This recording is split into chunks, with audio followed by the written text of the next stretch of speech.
अगर आपके पास आधार card, voter ID, passport और जन्म प्रमाण पत्र है तो क्या इससे आपकी भारतीय नागरिकता पूरी तरह साबित हो पाती है? हाल ही में सरकार की ओर से आए एक जवाब के बाद यही सवाल पूरे देश में चर्चा का विषय बन गया है।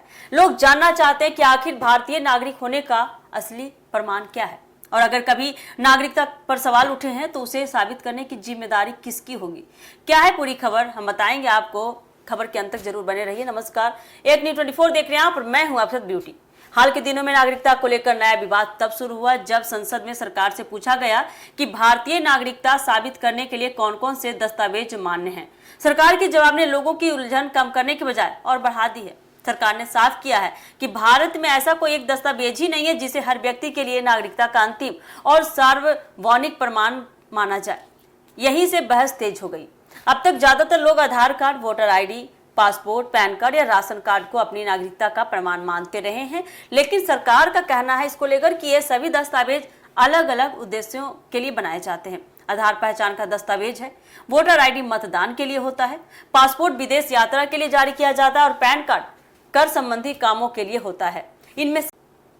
इनमें से कोई भी अकेले नागरिकता का अंतिम कानूनी प्रमाण नहीं माना जाता। सरकार ने यह भी स्पष्ट किया कि भारत में नागरिकता का फैसला नागरिकता अधिनियम 1955 के तहत किया जाता है, यानी किसी व्यक्ति की नागरिकता का निर्धारण उसके जन्म, माता पिता की नागरिकता, पंजीकरण या प्राकृतिकरण जैसी कानूनी प्रक्रियाओं के आधार पर होता है। इसी वजह से हर नागरिक को अलग से कोई सिटीजनशिप सर्टिफिकेट जारी नहीं किया जाता। यही कारण है कि यदि किसी व्यक्ति की नागरिकता पर सवाल उठता है तो केवल एक दस्तावेज देखकर फैसला नहीं किया जाता। संबंधित अधिकारी पूरे मामले के आधार पर कई दस्तावेजों और रिकॉर्ड की जांच कर सकते हैं। इनमें जन्म प्रमाण पत्र, माता पिता से जुड़े रिकॉर्ड, स्कूल के दस्तावेज, सरकारी रिकॉर्ड और अन्य उपलब्ध प्रमाण शामिल हो सकते हैं। अब सबसे बड़ा सवाल यह है कि नागरिकता साबित करने की जिम्मेदारी किसकी होती है।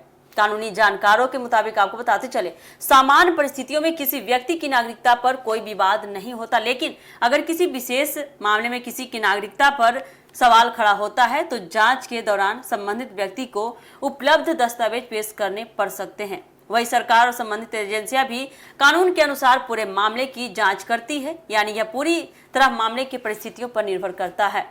इस पूरे विवाद के बाद विपक्ष ने सरकार से नागरिकता को लेकर स्पष्ट दिशा निर्देश जारी करने की मांग की है, ताकि लोगों के बीच बना यह भ्रम जो फैल रहा है, भ्रम खत्म हो सके। वही कई कानूनी विशेषज्ञों का मानना है कि देश में एक ऐसी स्पष्ट व्यवस्था होनी चाहिए जिससे आम लोगों को यह भी पता हो कि आखिर नागरिकता साबित करने के लिए किन दस्तावेजों को कानूनी रूप से सबसे अधिक महत्व दिया जाएगा। फिलहाल सरकार का यही कहना है कि भारत में किसी एक दस्तावेज को नागरिकता का अंतिम प्रमाण नहीं माना जा सकता।